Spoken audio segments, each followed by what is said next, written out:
C'était très clair dès le départ que Jean-Philippe me laissait carte blanche, on va dire.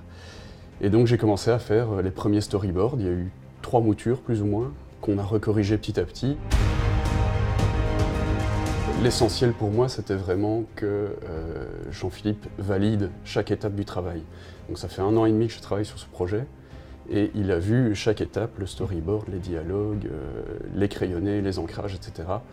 Et voilà, ça c'était essentiel pour moi. Et en même temps, Jean-Philippe m'a laissé pas mal de liberté pour aménager les dialogues, en créer parfois de nouveaux.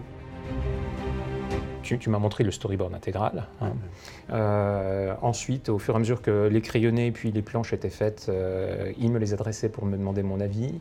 Moi, très souvent, en fait, je lui donnais des avis très ponctuels sur des points d'architecture, sur des points vestimentaires, sur lesquels on discutait, sur lesquels je laissais en général le dernier mot à Fred, parce que, encore une fois, c'est lui qui adapte. Donc, on a échangé, mais vraiment le travail de narration, de dialoguiste, et puis bien sûr tout ce qui est dessin, c'est le travail de Fred. Après, j'ai eu un énorme travail de recherche historique, donc en architecture, au niveau des costumes, etc. Et là, Jean-Philippe a été d'une aide très précieuse.